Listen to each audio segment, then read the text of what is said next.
Hello everybody and welcome to my channel. Today we're going to be working on making this simple tag. It just requires a couple of dies and we're going to make this one today. So let's get ready.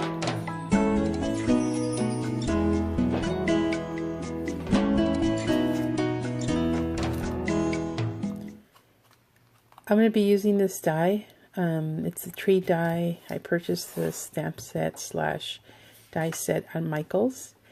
I'm going to be using this particular cardstock. It has little red robins, I believe they are. And I'm going to cut a couple of these trees out.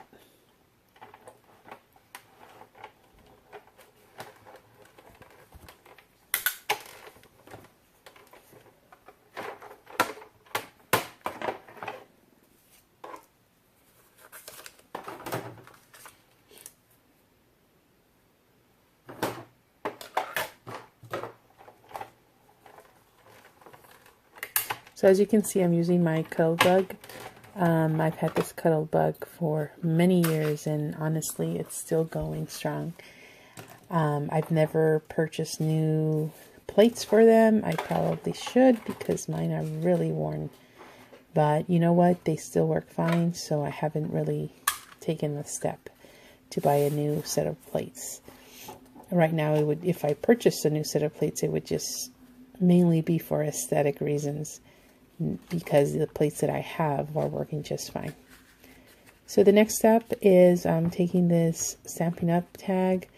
If you can see, there's a slot there and usually only takes up to a 2-inch paper that goes and fits into that slot right there and automatically centers everything. However, my tags are going to be about 2.5 inches wide. I don't have a problem with that. I'm just trying my best to center them, as you can see by looking at the top of the punch, that you can visually center them there as you insert them, even though the paper is slightly bigger. And so the next step is I'm going to take my snips here and snip off those extra pieces. What's nice about the punch, it gives you that little circle punched out automatically, and it makes for a great looking tag.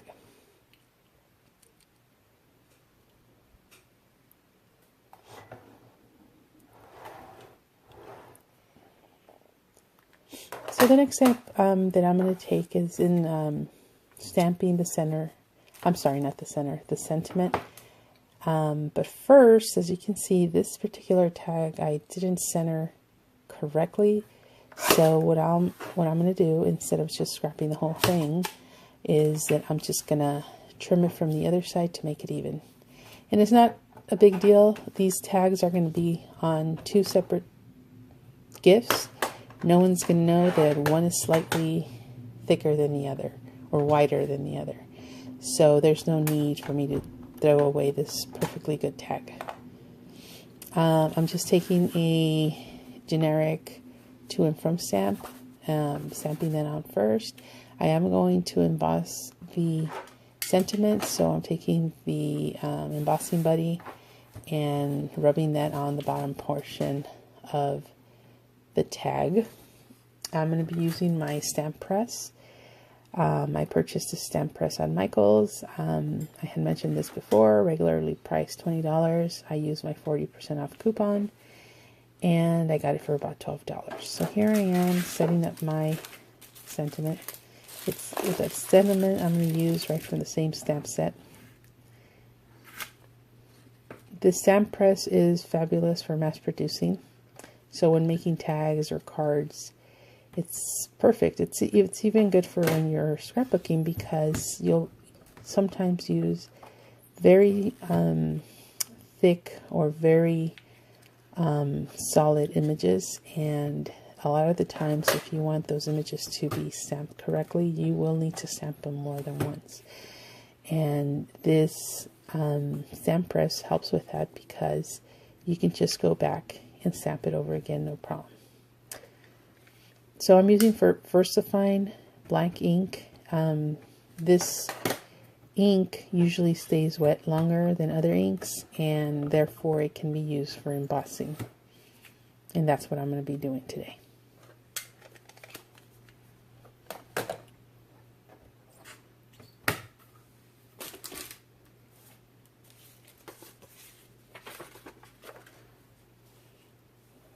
So here I am, I'm just using a random piece of paper.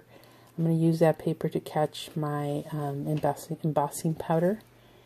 This is a clear embossing powder that does have a little bit of glitter, and even though it looks maybe a little foggy right now on the black, once I heat set this, it will be clear, and it'll just give this really nice glittery, clear, embossed look to the sentiment.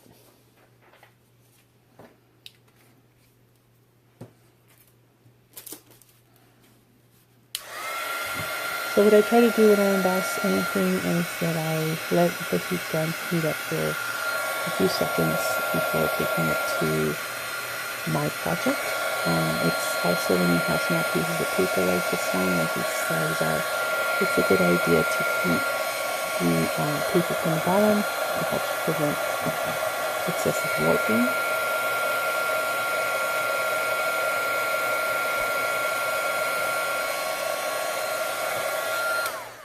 As you can see, very glittery, very shiny.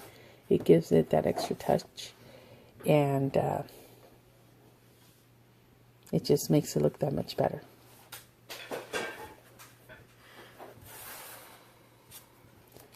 Next step, I'm going to be using some foam squares to back these trees.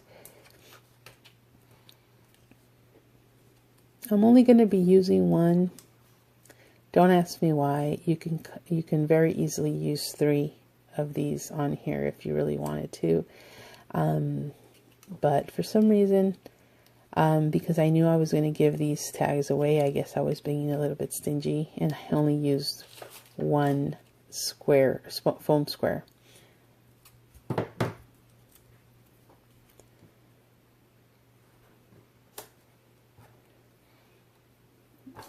So the final step here is to put on some baker's twine. This twine is black and white. I believe I cut it about 7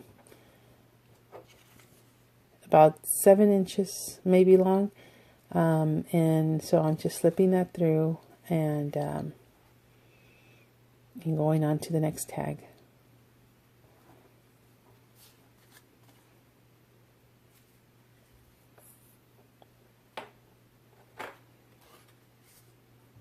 So here you have it, 2 very easy and simple tags, but I do believe they're very nice, and they would make anyone that you give these to smile.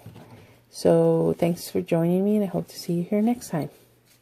Have some fun making these tags. As you can see, I mass produced them, and I'm really happy with the results. Thank you for watching. Bye.